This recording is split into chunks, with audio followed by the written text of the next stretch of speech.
আমাদের আবিষ্কার চোখে পড়ার মতো আর অনেক কিছু হতে পারত। চায়না গত 27 বছরে সেখানে দস্তুর মতো একটা রিভলিউশন করেছে। তারা তো আমাদের কাছের দেশ। ভারতেও অনেক উন্নতি অগ্রগতি হয়েছে। আমাদের এখানে প্রকৌশল সেক্টরে হয়নি কেন? 3 কারণে। প্রথমে ইন্টেনশনের অভাব বা প্ল্যানের অভাব, দ্বিতীয়ত পৃষ্ঠপোষকতা অথবা সাপোর্টের অভাব, তৃতীয়ত ভিশনের অভাব, চতুর্থত কারেজের অভাব, পঞ্চম হচ্ছে এফোর্টের অভাব। এই 5 অভাবের কারণে আমরা পিছিয়ে পড়ে আছি। আমরা এই গুণে ধরা বাংলাদেশ ইনশাআল্লাহ বদলাতে চাই এবং জনগণের সহযোগিতা পেলে, আল্লাহ তাআলার আসমানি সাহায্য পেলে ইনশাআল্লাহ এটা সম্ভব। আমরা বিশ্বাস করি 5 বছরে উন্নয়নের বুলেট ট্রেন আমরা চালু করতে পারবো না, কিন্তু ইনশাআল্লাহ এক্সপ্রেস ট্রেন আমরা চালু করতে পারবো। এক সময় বুলেট ট্রেনও চালু হবে ইনশাআল্লাহ। ইনার্সিয়া অফ মোশনে তখন সিভিলাইজেশন সামনের দিকে চলতে থাকবে আল্লাহ চাইলে। আমাদের সমাজে দায়িত্ববোধের চাইতে মর্যাদার লড়াইটা বেশি হয়। আমি যদি দায়িত্ববোধের সাথে আমার দায়িত্বটা পালন করি, মর্যাদা আমার পিছনে গোলামের মতো লেগে থাকবে। দুনিয়ার মানুষ মর্যাদার চিন্তা করে না। জাপানের মানুষ 9 ঘন্টা কাজ করে। এই 9 ঘন্টার ভিতরে 1 ঘন্টা তাদের লেজার পিরিয়ড, 40 মিনিট তাদের লাঞ্চের জন্য, 10 মিনিট তাদের প্রথম ব্রেকফাস্টের জন্য, আরও 10 মিনিট হচ্ছে লাইট ব্রেকের জন্য। এই 1 ঘন্টা সময়ের ভিতরে সে তার বন্ধুবান্ধব, পরিবার, কারোর সাথে কথা বলতে হলে এই সময়টাই বলবে, কিন্তু বাকি 8 ঘন্টা তার মোবাইল অফ, সাইলেন্ট নয়, অফ। কারণ সে বলে যে এই সময়টা তো আমার না, এই সময়টা আমার এমপ্লয়ারের। এটি আমার সরকার হতে পারে অথবা এটি কোনো কোম্পানি হতে পারে। আমি আমার এমপ্লয়ারের সময় অপচয় করার কোনো অধিকার রাখি না। ভাই, তারা তো আর আমাদের মতো আমানতু বিল্লাহি কাবিলতু জামিয়া বলে নাই তো। তাদের এই অনুভূতির কারণে আজকে বিশ্বে যদি একটা মর্যাদাপূর্ণ দেশ হিসেবে তারা দাঁড়াতে পারে, তো আমরা কেন, যারা বলেছি আমরা ঈমান আনলাম সব কিছুতে আল্লাহর উপরে, আমরা কেন পারি না? তাদের ওখানে সবার পিছনে তো গোয়েন্দা লাগানো নাই, কিন্তু তার বিবেকের গোয়েন্দা তাকে প্রতিনিয়ত সজাগ করে রাখে, তোমার কাজ তুমি করে যাও, কাজে অবহেলা করবে না। আমাদের দেশে মর্যাদা নিয়ে সীমাহীন লড়াই। একজন মানুষ যদি একটু মর্যাদা পেয়ে যায়, আরেকজন এটা সহ্য করতে পারে না। আরে ভাই, আল্লাহ তাআলার ইচ্ছা একজন গ্রাজুয়েট ইঞ্জিনিয়ার হবে, আরেকজন ডিপ্লোমা হবেন, আরেকজন টেকনিশিয়ান হবেন। এই 3 স্তর মিলেই তো আমাদের উন্নয়নের চেইন। তো যদি টেকনিশিয়ানরা কাজ না করে, তো ডিপ্লোমা ইঞ্জিনিয়ারের ভাইয়েরা কি করবে? তারা কি ওই কাজটা করতে পারবে? আবার ডিপ্লোমা ইঞ্জিনিয়াররা যদি ফিল্ড লেভেলে টেকনিশিয়ানদেরকে প্রপার সাপোর্ট না দেয়, তাহলে গ্রাজুয়েট ইঞ্জিনিয়ার যারা, তারা কি বাকিটা সব কুলিয়ে ফেলতে পারবে? পারবে না। তাহলে একটা কম্পোনেন্ট আরেকটা কম্পোনেন্টের কমপ্লিমেন্টারি। এখানে কনফ্লিক্ট হয় কেন?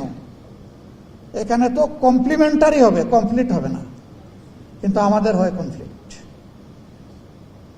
এই রিকগনিশন মানি না, ওই রিকগনিশন মানি না। ভাই, আপনি উপরের দিকে উঠেন, আরেকজনকে লাথি মেরে নিচে নামাইয়েন না, তাকে তার জায়গাটা দেন। আপনার জন্য দোয়া করি, আপনি উঠতে থাকেন উপরের দিকে, জাতিকে আপনি দিতে থাকেন, আর ওই লোকটাকেও তার মতো দিতে দেন। আমরা আপনাদেরকে কথা দিচ্ছি, ইনশাআল্লাহ আল্লাহ তাআলা যদি এই দেশের খেদমত করার সুযোগ আমাদেরকে দেন, তাহলে এক মিনিটের জন্য আপনার কর্মস্থল ছেড়ে রাস্তায় আসতে হবে না দাবি আদায়ের জন্য।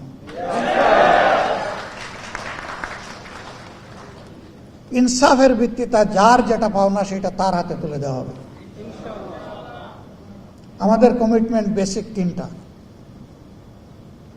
নাম্বার 1, আমরা এই ভাঙ্গা চূড়ার শিক্ষা ব্যবস্থা রাখবো না। এখানে প্রথম ফোকাস আমাদের, ফার্স্ট অ্যাটেনশন।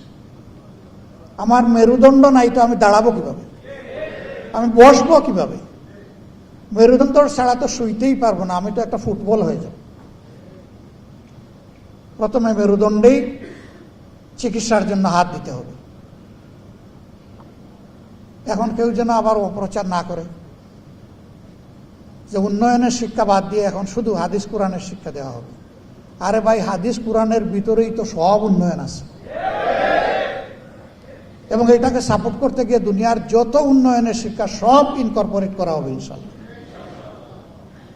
আমরা শুধু যে শিক্ষা মানুষের মধ্যে অনৈতিকতা সৃষ্টি করে, মানুষকে করাপ্ট বানায়, মানুষকে একটা ইতর প্রাণী বানায়, আমরা ওই শিক্ষা দেব না। মানুষকে যে শিক্ষা মানুষ বানায়, যে শিক্ষা প্রত্যেকটা মানুষকে সম্মান করতে শেখায়, মর্যাদা দিতে শেখায়, আমরা ইনশাল্লাহ সেই শিক্ষাটাই আমাদের ছেলে মেয়েদের হাতে তুলে দেব। এবং এই শিক্ষার সাথে সর্বোচ্চ বৈষয়িক উৎকর্ষের শিক্ষাটাও থাকবে। নৈতিক আর বৈষয়িক দুই শিক্ষার মহামিলন হবে ইনশাআল্লাহ, যার ফলে শিক্ষার পাঠ চুকিয়ে একটা ছেলে কিংবা মেয়ে বের হওয়ার পরে তার যোগ্যতা অনুযায়ী সে কাজ পেয়ে যাবে। হয় সে উদ্যোক্তা হবে, না হয় সে সার্ভিসের একটা জায়গা পেয়ে যাবে, সে বেকার থাকবে না। বেকারত্ব তো জাতির জন্য ক্ষতির কারণ। হ্যাঁ, বয়স যাদের হয়ে গেছে, এই দেশকে জাতিকে সেবা দিয়ে এখন আর শরীর যাদের কুলোয় না, তারা ইনশাল্লাহ বেকার নন, আমাদের সম্মানিত সম্পদ হিসাবে আমাদের বুকে থাকবেন ইনশাল্লাহ। কিন্তু কোনো যুবক যুবতী কাজের বাইরে থাকবে না, কাজ যেটাই হোক তার হাতে একটা থাকবে। হয় সে উদ্যোক্তা, না হয় সে চাকরিজীবী, একটা কিছু হবে ইনশাল্লাহ। 2 নম্বর হচ্ছে, শুধু ডিগ্রির ভিত্তিতে এই কল্যাণ রাষ্ট্রে কারো মর্যাদা নির্ণয় হবে না, তার মর্যাদা নির্ণয় হবে তার কাজের ভিত্তিতে। পাশের দেশ ডক্টর আব্দুল কালাম, তাদের নিউক্লিয়ার সায়েন্টিস্ট, তিনি কি মাস্টার ডিগ্রি ছিলেন না? গ্রাজুয়েট ছিলেন, ইন্টারমিডিয়েট ছিলেন, হাই স্কুল পাস করেছেন? কিছুই না। কিন্তু পরবর্তী পর্যায়ে অনেক কিছুই হয়েছে তার। সেই জাতি তো তাকে সম্মান দিয়েছে। কি জন্যে? তার কন্ট্রিবিউশনের জন্য, তার অবদানের জন্য, তার কাজের জন্য। সমাজে যারা এই সমাজকে মন উজাড় করে দিবেন তারা ইনশাল্লাহ সম্মানিত হবেন। বাকিরা তাদের থেকে শিক্ষা নিয়ে নিজের দুর্বলতা কাটিয়ে উঠবেন। এইভাবে সমাজের চাকা আলহামদুলিল্লাহ সমান্তরাল দ্রুত স্পিডে সামনের দিকে যাবে। আমাদের দ্বিতীয় অঙ্গীকার, আমরা দুর্নীতির জড় কেটে দেব ইনশাআল্লাহ। এই কথা শুনে আবার অনেকের বুকে ধড়পড় শুরু হয়েছে, বাবা আমার তো চলেই এ দিয়ে। কোনো এক সার্ভিসের একজন লোক, তিনি প্রতিদিন খুব হাসি খুশি মুখে আসেন পরিবারের কাছে ফিরে। একদিন তার মুখটা বড় ভারী। জীবন সঙ্গিনী জিজ্ঞেস করলেন, কি গো, কি হয়েছে আজকে মুখ তো ভারী? কয় কপাল খারাপ। মানে? কয় যে আমার এই সমস্ত আকাম কুকামের কারণে আমার তো চাকরি চলে গেছে। তো বলে, আরে মিয়া রাখো, তোমার চাকরিতে কত, আসল তো তোমার মফস্বল। বলে গো সখী, চাকরিও নাই মফস্বলও নাই। চাকরি চলে গেলে আর মফস্বল থাকে না। সম্মানিত ভাইয়েরা, এরকম যারা মফস্বল নির্ভরশীল, মফস্বল বলতে আমি কি বুঝাতে চেয়েছি নিশ্চয়ই আপনারা বুঝেন, তারা চিন্তায় পড়ার কোনো কারণ নেই। তো কেন চিন্তা করবেন? ওই যে বললাম না, অবৈধ সম্পদ কোথায় লুকাবে তাই নিয়ে বড় পেরেশান। সুস্থ মানুষটির হয় ডায়াবেটিস, হাজার জাতের মেটাবলিক ডিসঅর্ডার হয়, তার রাতের ঘুম হয় না, কোনো ঔষধে কাজ হয় না, ছটফট করে, অশান্তি। ওই যে অবৈধ সম্পদ, কিভাবে এটা বুক করবে আর কিভাবে এটাকে প্রোটেক্ট করবে, না সেদিন এটার আর কোনো ভয় থাকবে না। আপনি যা পাবেন তাই দিয়ে সম্মানজনকভাবে আপনি চলবেন। তবে এটাও তো ঠিক যে আপনি আপনার জায়গায় ঘুষ খান, কিন্তু এই সমাজে আরো 20টা 100টা জায়গায় আপনাকে যেতে হয়, ওই জায়গাগুলোতে আপনাকেও ঘুষ দিতে হয়। তো আপনি খাবেনও না, দিবেনও না, অ্যাকাউন্ট আপনার ঠিক থাকবে ইনশাল্লাহ। এর সাথে আপনি মর্যাদা পাবেন। হ্যাঁ, এটাও দেখতে হবে যে সার্ভিসের ডেপথ এবং ওয়েট যত, সেই সার্ভিসে তাকে বেতন কাঠামোটা সেইভাবে সমন্বয় করতে হবে। মনে করেন পুলিশ 24 ঘন্টা ডিউটি, কখন দাগ পড়ে ঠিক নাই, অস্ত্র হাতে আছে, আবার তার প্রতিপক্ষের হাতে অস্ত্র আছে, তাকে কিন্তু জীবনের ঝুঁকি নিয়ে এই দায়িত্ব পালন করতে হয়। কিন্তু তাকে যদি ফকিরের ভিক্ষা বেতন দেওয়া হয়, তাহলে সেই ঝুঁকি নিতে যাবে কেন? তাকে তো সম্মানিত করতে হবে। এটা করা হয় না বলেই এই সমাজে আজকে কোনো শান্তি নাই। কারণ বেড়াই তো সব দান খেয়ে ফেলছে, প্রোটেক্ট করবে কে? আর এ রোগ এমন যে এটা ছোঁয়াছুঁয়ের রোগ, একজনের কাছ থেকে আরেকজনের মাঝে প্রপাগেট করে। এটা যদি উপড়ে ফেলা হয়, এখন বাংলাদেশের যে জিডিপি, আলহামদুলিল্লাহ জাম দিয়ে এটা মিনিমাম ডাবল হবে। এরপরে এর বেনিফিট সারা জাতি পাবে। নগাঁও থেকে একটা ট্রাক, 3 টনি ট্রাকে কারওয়ান বাজারে সবজি নিয়ে আসতে আর 2750 টাকা ঘুষ দিতে হবে না। গতকালকার পত্রিকায় আমার মতো আপনারাও দেখেছেন, বিভিন্ন জায়গায় কি পরিমাণ ঘুষ দিতে হয়, কাদেরকে দিতে হয় সেইটা ওখানে বর্ণনা করা হয়েছে। তবে সৎসাহসের অভাব ছিল। রাজনৈতিক এরা কারা, এদের পরিচয়টা বলা হয়নি, ওটা বলে দেওয়া দরকার ছিল। আমি হলে আমার নামও বলে দেন, অসুবিধা কি? জাতি জানুক কে সে, তাহলে এই দুর্বৃত্তরা অন্তত ভয় পেত। কিন্তু ওই রকম ইনডিরেক্ট রিপোর্টে ভাই বড় কোনো কাজ হয় না। মিডিয়ার ব্যক্তিরা এখানে আছেন, আমি বলবো আসল জায়গায় হাত দেন আপনারা।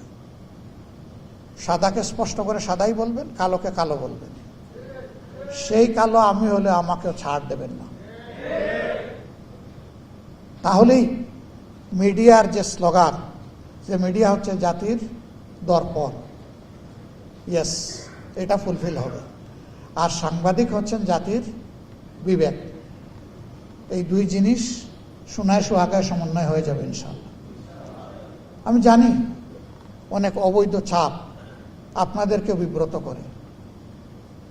70 রিপোর্ট ছাপার পরে ভীম রুলের চাকে ডিল মারার সমান হয়ে যায়। এখানেই তো সাংবাদিকতার মজা। ওই ভীম রুলের কামড় সহ্য করে যিনি সাংবাদিকতা করতে পারবেন, তিনিই সঠিক সাংবাদিক। আমি বলি রাজনীতিবিদদের 2টি কলজা লাগে, আর সাংবাদিকদের লাগে 3টা। মানে তাদেরকে ভীষণ সাহসী হতে হয়, দুঃসাহসী হতে হয়। আপনারা পারবেন ইনশাআল্লাহ। শুধু একটা শক্ত সিদ্ধান্তের ব্যাপার। আর অগ্রিম বলে রাখলাম, রেকর্ড মুছে ফেললেন না, আর্কাইভে রাখবেন ইনশাআল্লাহ। আল্লাহ যদি আমাদের হাতে এই সুযোগ এনে দেন, আমরা আপনাদের সাহসিকতার বিকাশ ঘটানোর জন্য আপনাদেরকে সুযোগ দেব। সেটা আমাদের বিপক্ষে গেলেও ইনশাআল্লাহ। সমাজের 2 ক্লাসের মানুষকে 4 দিক থেকে দেখতে হয়, 4D ডাইমেনশন। এক দল হচ্ছে রাজনীতিবিদ যারা সমাজ বদলাতে চায়, আরেক দল হচ্ছে সাংবাদিক যারা সমাজের অধিকার পাহারা দিতে চায়। তারা একদিক থেকে দেখলে ইনসাফ কায়েম করতে পারবেন না এবং দেখাটা পূর্ণাঙ্গতা পাবে না। আবার 4 জন সাংবাদিক মিলে 4 দিক থেকে দেখলেও হবে না, একজনকেই ঘুরে ঘুরে 4 দিক দেখতে হবে। যেমনটি রাজনৈতিক নেতৃবৃন্দকে দেখতে হয়। অবশ্যই এখনকার রাজনীতি ভিন্ন, এখন নিজেকেও দেখা লাগে না, একবার বুকের দিকে তাকাইলেই চলে। মানে আমি তো আর কি, আমি থাকলে দেশ আছে, জাতি আছে, আমি নাই দেশ নাই জাতি। আর কি চমৎকার স্লোগান, আমার চেয়ে আমার দল বড়, আমার দলের চেয়ে আমার দেশ বড়। কিন্তু অনেকের ক্ষেত্রে এই কার্যক্ষেত্রে তার একেবারেই 180 ডিগ্রি উল্টা দিকে। এই মানসিকতা পরিবর্তন করতে হবে আমাদের। আপনাদের অনেক দাবি দেওয়া এখানে পেশ করেছেন। আলহামদুলিল্লাহ, ইতিমধ্যে জনাব সাইফুল আলম খান মিলন আপনাদেরকে বলেছেন যে আমরা একটা সমন্বিত উদ্যোগ নিয়েছি, সেল গঠন করেছি। আমরা আশা করি জাতির জন্য ভালো কিছু সুপারিশ করা যাবে ইনশাল্লাহ, যেখানে আমরা আশা করি যে আপনারা ইনসাফ পাবেন। এবং শুধু আপনারা না, সমাজের যে কোনো বঞ্চিত অংশের আমরাও অংশীদার। অধিকার আদায়ে তাদের সাথে আমরা সমান তালে কাজ করবো ইনশাল্লাহ। তবে দেশ এবং জাতিকে বাঁচিয়ে হত্যা করে নয়। এমন কোনো কর্মতৎপরতা, এমন কোনো আন্দোলন কর্মসূচি কারোই নেওয়া আমাদের ঠিক হবে না, যেটার কারণে আমার দেশ এবং জাতি ক্ষতিগ্রস্ত হয়। ভাই, দেশ জাতি তো কোনো অপরাধ করে নাই। অপরাধ করলে উপরতলায় যারা রিভলভিং চেয়ারে বসে আছেন তারা করতে পারে। সাধারণ মানুষ তো আপনার আমার কোনো ক্ষতি করেনি। অতএব সমাজের এই ট্রেন্ডগুলোরও সংশোধন আমাদের করতে হবে। এই সব কিছু মিলেই আমাদের মানসিকতার পরিবর্তনটা দরকার। আজকের এই সম্মেলনের মধ্য দিয়ে নতুন একটি অধ্যায়ের সূচনা হোক। অন্তত আপনারা শপথ নেন যে আল্লাহর দেওয়া দুটি হাত, কখনো এই দুই হাত দিয়ে কারো হক নষ্ট করা হবে না এবং কারো সম্পদের উপর অন্যায়ভাবে এই দুটি হাত পড়বে না। এই উদাহরণটা আপনারা সেট করেন। সূর্য তো একটাই, কিন্তু সে তো প্রত্যেকটা উপগ্রহকে আলোকিত করে রাখে, শুধু দুনিয়াকে না। আপনারা এক একজন এক একটা সূর্য হয়ে এই দেশকে আলোকিত করবেন, এটা আমার প্রত্যাশা।